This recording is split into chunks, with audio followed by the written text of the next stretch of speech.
પાછો વિરોધનો વાત તો ઠીક છે, પાછો એમ કહે છે કે તમારે માફી માંગવી પડે, એનો વિડીયો તમારે મૂકવો પડે. તારી હાથ પેઢી આવે ને તો એમાં પુનિત માંગવાની.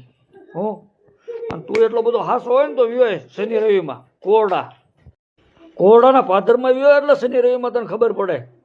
સતુ ભુવાજીના એક બે લોકો છે વિરોધ કરી રહ્યા છે કે તાવાના નામે 500 રૂપિયા લે છે, 1000 રૂપિયા લે છે. આ વિડીયો મારે તેના માટે બનાવવો પડ્યો છે. ક્યાંક ને ક્યાંક ડેફિનેટલી તમે બધા લોકો જાણતા હશો, હાલ સોશિયલ મીડિયાની અંદર એક બે લોકો એવા છે તે ખુલ્લી આમ મિત્રો માલવાળી મેલડી માતાજીનો ભુવાજી સતુ ભુવાજીનો વિરોધ કરે છે.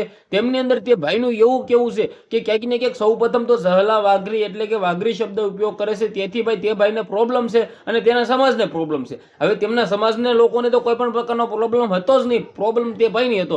પરંતુ ક્યાંક ને ક્યાંક ત્યાર પછી એક કોલ રેકોર્ડિંગ ની અંદર મેં એવું પણ સાંભળ્યું હતું કે 1000 રૂપિયા લે છે, 500 રૂપિયા લે છે તાવાની અંદર.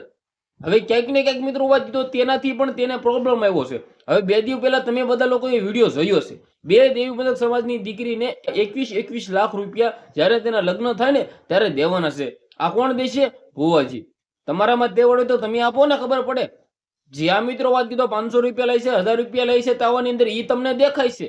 પરંતુ જે રીતે આ દાન કરે છે 21 લાખ રૂપિયા, એ તમને કેમ નથી દેખાતું? એ પણ તમે લાઈવ ની અંદર બોલો ને કે ભુવાજી સારું પણ કામ કરે છે ને 21 લાખ રૂપિયા દાન પણ આપે છે. પરંતુ તાવાને જ કેમ વચ્ચે લાવવામાં આવે છે? ક્યાંક ને ક્યાંક 500 લે છે, 1000 લે છે, એ યાદ રહે છે, પરંતુ દાન દે છે યાદ નથી રહેતું. હવે આ બધું મૂકો સાઈડમાં. પરંતુ એ ભુવાજીને ધન્યવાદ કહેવાય, ધન્ય કહેવાય કે ક્યાંક ને ક્યાંક ગરીબ દીકરીને, એ પણ દેવી બંધક સમાજની દીકરીને આપે છે.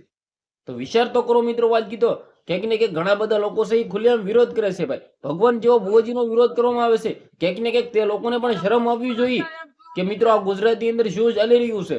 સાથે સાથે મિત્રો વાત કીધો અમુક ખોટા ભુવા હોય એની ભાઈ વિરોધ કરો, એનો હું પણ વિરોધ કરું છું. જે બળાત્કારી હોય છે, જે ખુલ્લેઆમ પૈસા ખાય છે, એનો વિરોધ કરો, એનો વિરોધ તો હું પણ કરું છું. પરંતુ હાસા ભુવાને તમે ટાર્ગેટ ન કરો. ક્યાંક ને ક્યાંક થોડું ઘણું નાનું મોટું નામ ફેમ બનાવવા માટે ક્યાંક ને ક્યાંક ભુવાજીને બદનામ ન કરો.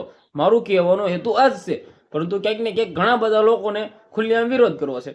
તો મારી વાતથી તમે સહમત હોય તો વિડીયોને શેર કરીને, ફોલો કરીને, સબસ્ક્રાઇબ અવશ્ય કરવાનું ભૂલતા નહીં, જેથી વિડીયો પણ તમારા સમક્ષ હું લાવતો રહું. આપણે એક નવા વિડીયો મળીએ.